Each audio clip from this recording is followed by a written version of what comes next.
देश विदेश की सच्ची खबर सच के साथ। आप देख रहे हैं नेशनल इंडिया न्यूज। आपको बता दें कि पूरे देश में बड़े स्तर पर विरोध प्रदर्शन हुए थे। खासकर पूर्वोत्तर के 7 राज्य इसके खिलाफ विरोध को लेकर नॉर्थ ईस्ट सबसे ज्यादा प्रभावित रहा। आज उसी सीएए को लेकर समाजसेवी पूर्व कर्नल अजय कोठियाल ने बंगाली समुदाय की क्या राय है जानकारी लेने दिनेशपुर पहुंचे।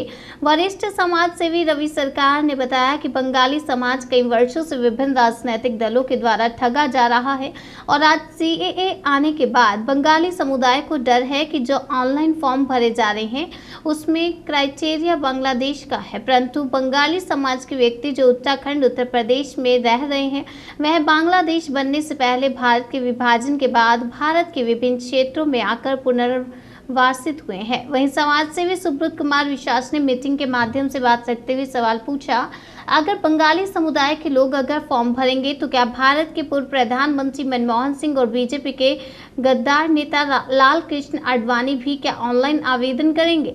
अगर वह आवेदन नहीं करते हैं तो क्या बंगाली हिंदुओं को भी आवेदन करने की आवश्यकता है? क्योंकि 1947 के आज़ादी के बाद हिंदू मुस्लिम के आधार पर बंटवारे में बंगाली हिंदू भारत में आए और आज भी उनको उनके अधिकारों से वंचित रखा गया है।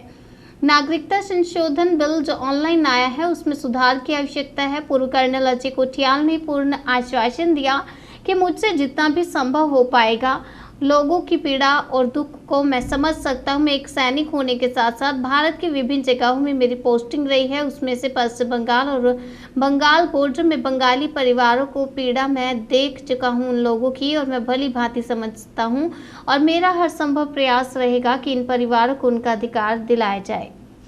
प्रथम बार आए हैं और क्योंकि एक्स कर्नल हैं फौज में और एक उत्तराखंड में यूथ फाउंडेशन उत्तराखंड करके ये एक एनजीओ चला रहे हैं। उद्देश्य आज इनके यहाँ पे आने का ये है कि जो गवर्नमेंट ने सीएए के बिल पास किया है इसके लाभ और हानियाँ क्या हैं, क्योंकि दिनेशपुर में हम बंगाली बाहुल्य लोग रहते हैं और इसका मेन प्रभाव जो है बंगाली समाज पे पड़ना है। हम लोग काफ़ी दिनों से मांग भी कर रहे थे।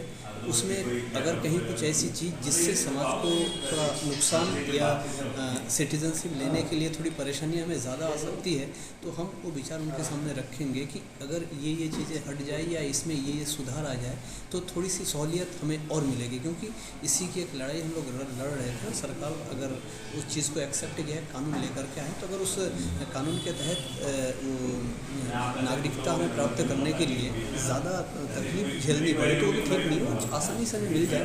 इस तरीके के उन विचारों को लेकर के वो यहाँ पे आए हैं और हम लोग उसी बात को लेकर हमें बैठे हैं। एक आपसी परामर्श करके जो सही होगा सहूलियत से हमें जिससे मिले वो हम उनके सामने इस बात को रखेंगे और वो अपनी तरफ से हमें आश्वस्त कर रहे हैं कि इस बात को हम ऊपर तक पहुँचाएँगे। यहाँ पे दिनेशपुर में जो सिटीज़न अमेंडमेंट एक्ट जो 2019 में जिस नाम से अभी फाइनली लागू हुआ है उसमें ना कई ऐसी चीज़ें हैं जो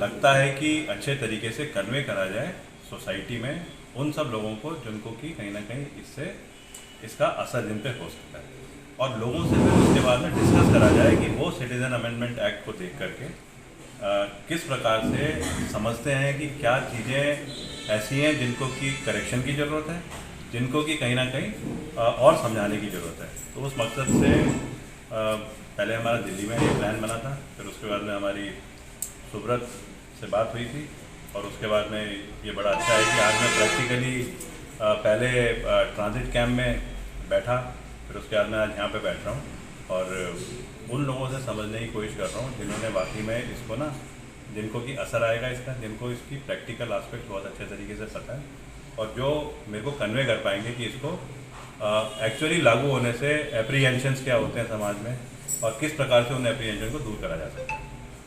ये लागू हुआ देश की जनता का नुकसान और भला किस वजह से क्या है, इसी को लेकर अजय कोठियाल जी हमारे बीच आए हैं। इसकी खामियां, इसके फ़ायदे, इसी चीज़ को हमारे साथ विस्तृत में चर्चा कर रहे हैं और हमसे पुटअप ले रहे हैं कि क्या इससे आगे जाके हमें फ़ायदा मिलेगा या नहीं मिलेगा। इस बात में हम सब डिस्कस कर रहे हैं। क्या निष्कर्ष निकला तो हमारे पास जो इनके पॉइंट है हम इनको बताएंगे ताकि ये हमारी बात को आगे रख सके और सीए में संशोधन किया जा सके।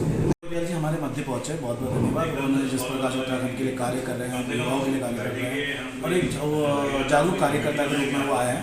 वो जानना चाहते हैं कि बंगाली समाज में क्या क्या प्रॉब्लम है। उन्होंने जानने का ये कार्य किया, इसके लिए बहुत बहुत धन्यवाद उनका, जो सहयोग दिया, समय दिया उन्होंने हमें। परंतु सीए में कुछ दुविधा है जो बंगाली समुदाय में, उसको दूर करने के लिए हम सभी लोगों ने, युवाओं ने मांग की है और विभिन्न मुद्दों पर बातचीत हो रहा है कि किस तरह से सुधार किया जाता है। और एक अनुसूचित जाति का जो मांग हमारे कई वर्षों से पेंडिंग पड़ा, उसके बारे में भी हमारे डिस्कशन हो रहा है। विभिन्न मुद्दों को लेकर बातचीत की जाती है, क्या सीए से फायदा है, क्या नुकसान है, और कहीं ना कहीं एक जो संशोधन है बांग्लादेश शब्द का, उस संशोधन के लिए भी हम बातचीत कर रहे हैं। और जैसे भी होता है इन्होंने आश्वासन दिया कि आगे बातचीत की और बहुत जल्दी इसके बारे में आगे भी एक बड़ी मीटिंग होगी, उसके माध्यम से बात की जाएगी।